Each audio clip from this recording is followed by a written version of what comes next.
पुणे महानगरपालिका निवडणुकीमध्ये भाजप आणि शिवसेना शिंदे गटाची युती झाली की नाही हे अद्याप स्पष्ट झालेलं नाही। कार्यकर्त्यांमध्ये संभ्रम आहे। आपल्यासोबत नेत्या नीलमताई गोरे आहेत। ताई, अनेक बैठका झालेल्या आहेत, अद्याप स्पष्ट झालेलं नाही की शिवसेना शिंदे गटाला भाजपकडून किती जागा सोडण्यात आलेत। तुम्हाला कल्पना आहे की आम्ही 25 जागांचा प्रस्ताव दिला होता आणि त्यापैकी 15 जागा ज्या आहेत त्यांनी आम्हाला देऊ केल्या होत्या, पण त्या 15 जागा आम्हाला पाहिजे त्या नव्हत्या। आमची जी प्रायोरिटी होती त्याप्रमाणे आम्ही लिस्ट दिली होती आणि त्या लिस्टवरती त्यांनी सांगितलं आम्हाला हे शक्य नाही आहे। पण हे शक्य नाही याचा अर्थ युती तुटली किंवा हे शक्य नाही याचा अर्थ या संदर्भामध्ये काहीतरी आम्ही टीका टिप्पणी करणार अशातला भाग नाही आहे। आमच्याशी त्यांचा संवाद चालू आहे। बघा, मीडियामध्ये अनेक ठिकाणी येते की 29 पैकी 14 ठिकाणी युती तुटली, पण तिथे एक लक्षात घ्या आणि तुमच्या हेडलाईनला फार महत्त्व आहे की 15 ठिकाणी युती आहे। आणि पुण्यामध्ये आम्ही आमचे जिथे कार्यकर्त्यांनी अर्ज भरलेले होते किंवा जिथे इच्छा व्यक्त केली होती त्यांना आम्ही जागा दिलेली आहे। आता स्क्रुटिनीच्या नंतर आणि खास करून विड्रॉल्सच्या दिवसानंतर किती अर्ज राहतील किंवा किती अर्ज ठेवायचे या संदर्भामध्ये आम्ही उच्च स्तरावरून निर्णय घेऊ। ताई, आता बरेच एबी फॉर्म सुद्धा देण्यात आलेले आहेत शिवसेने शिंदे गटाकडून देखील। एकूण किती दिलेले आहेत आणि कशा पद्धतीने पुढे लढत होणार आहे? कारण आता सुद्धा उदय सामंत थेट मुंबईवरून आले, म्हणजे कशा पद्धतीने आता कार्यकर्त्यांना समजवणार आहात? नाही, मुळामध्ये तुम्ही एक जो शब्द वापरताय ना तर मी पुण्यातलीच असल्यामुळे दुरुस्त करते की शिवसेना शिंदे गट नाही आहे, तर एकनाथ शिंदे यांच्या नेतृत्वाखालची ही शिवसेना आहे ज्याला निवडणूक आयोगाची मान्यता आहे। एक दुसरं म्हणजे ठिकठिकाणी आता आम्ही कार्यकर्त्यांनी फॉर्म कशा पद्धतीने भरलेत, किती त्यांनी गर्दी केली होती, लोकांमध्ये त्यांनी कसा प्रचार आखलेला आहे या संदर्भामध्ये असेसमेंट करणार आहोत, आढावा घेणार आहोत।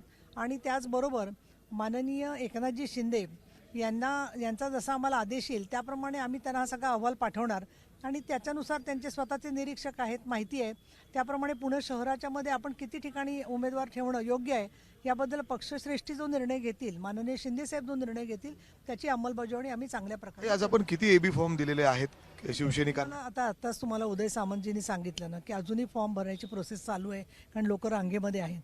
तर प्रत्यक्षामध्ये किती एबी फॉर्म आमचे पोचलेले आहेत तिकडे ही तुम्हाला माहिती काही वेळातच कळेल। म्हणजे भाजप बरोबर सेनेची युती होणार हे नक्की आहे? आमचा इरादा तर आमचा होताच, परंतु आता त्याला भूतकाळ ठेवायचा का वर्तमान काळ का भविष्य काळ याचं उत्तर काळ देईल। म्हणजे आता परत बैठका होणार आहेत अजून? बैठक आहे राजकारणामध्ये आता अजितदादांशी पण यांच्यावर चर्चा झाली। राजकारणात सगळ्यांशी संवाद चालू असतो, आपण कधी कोणाशी संवाद तोडत नसतो। त्यातून भारतीय जनता पक्ष तर आमचा महायुतीमधला घटक पक्ष आहे। अशा वेळेला त्यांना जिथे आवश्यकता वाटेल किंवा काही विकासात्मक कार्यक्रम असतील तर आमचा आणि त्यांचा संवाद होईलच। परंतु जागा वाटप झालं नाही म्हणजे महायुती तुटली असं जे तुम्ही म्हणताय तर त्याच्याबद्दल मात्र आम्हाला इथे स्पष्ट करायला पाहिजे, जे उदय सामंत यांनी स्पष्ट केलेलं आहे की आजसुद्धा आम्ही आमची राजकारणामधलं कामाचं स्थान मजबूत करण्याच्या दृष्टीने जे आवश्यक होतं ते पाऊल उचललेलं आहे। पुणे महानगरपालिकेमध्ये भाजप बरोबर मैत्रीपूर्वक लढत होऊ शकते? या संदर्भामध्ये त्याचं स्वरूप कसं असेल, आमची लढत जी आहे ती सर्वांशीच होणार आहे, जी आहे ती जिथे होणार ती। त्याच्यामुळे आम्ही आमचं काम जे आहे ते आजमावायचा आमचा प्रयत्न आहे। एक प्रश्न का विचारतोय तर आपण आतापर्यंत जवळपास 50हून अधिक एबी फॉर्म देऊन झालेले आहेत। कार्यकर्ते अजून सुद्धा त्याच्यात फॉर्म भरतायत। अर्थात एवढे लोकांना परत माघार कसं घ्यायला लावणार शिंदे गट? आतापर्यंत शिंदे गटाने कधी माघार घेतली नाही तशी। असं आहे, कार्यकर्त्यांच्याकडे काही ठिकाणी पॅनल झालेली असतात, काही ठिकाणी पॅनल होत नाही समजा, तर त्या परिस्थितीत तसंच पद्धतीने लढायचं का काय करायचं याची सुद्धा आम्ही असेसमेंट करू। आणि दुसरं महत्त्वाचं की खूप इच्छुक होते आमच्याकडे आणि ते इच्छुकांची तुम्ही पाहिलं की किती प्रत्येकजण असा खूप त्यांचा उत्साह होता उभं राहायचा। तर ज्या ठिकाणी तुम्ही सुद्धा पाहिलं आंदोलन झालं आपल्या घराच्या बाहेर तिकीट मिळत नाही म्हणून, नाही पण ती जी शिवसैनिकांची इच्छा होती तिचा आम्ही सन्मान ठेवला असं मला वाटतं। आणि आज तुम्ही बघाल की हे सगळेजण तिथे जमलेले होते आणि त्यांची अपेक्षा हीच होती की अशा पद्धतीने लढावं।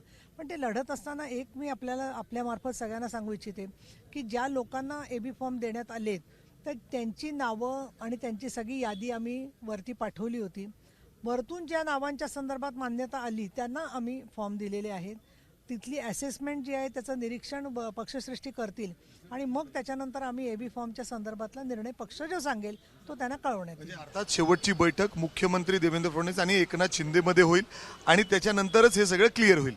त्या दोघांमध्ये बैठक होऊ शकते किंवा भारतीय जनता पक्षाचे निरीक्षकही सारखे येत असतात, त्यांच्याकडूनही काही अहवाल वरती जाऊ शकतात।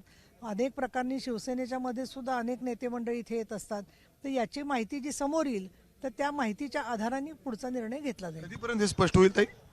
हे तुम्हाला 2 तारखेला विड्रॉल्सच्या नंतर 1 तासाने स्पष्ट होईल. अर्थात जर आपण बघितलं तर आज तरी अनेक शिवसैनिकांनी पुण्यात देखील शिंदे गटाचे उमेदवारीचा अर्ज या ठिकाणी भरलेला आहे. एबी फॉर्म देखील त्यांना मिळालेले होते आणि त्याचवेळी जर आपण बघितलं तर भाजपबरोबर युती पुणे महानगरपालिकेसाठी शिवसेनेची होणार की नाही अद्याप स्पष्ट नाही. मात्र अजून सुद्धा बैठकांचं सत्र सुरूच राहणार आहे. मुख्यमंत्री आणि उपमुख्यमंत्री एकनाथ शिंदे यांच्यामध्ये लवकरच बैठक पार पडेल आणि 2 तारखेला उमेदवारीचा अर्ज कोण कोण मागं घेतं हे पाहणं महत्त्वाचं असेल. आणि खरंच पुणे महानगरपालिकेत भाजप आणि शिवसेना शिंदे गट यांच्यामध्ये युती होईल का, हे एकत्र निवडणूक लढतील का, हे पाहणं महत्त्वाचं असेल. कॅमेरामॅन अमोल गवाळेसह मी मिकी गई, एबीपी माझा, पुणे. एबीपी माझा, उघडा डोळे बघा नीट.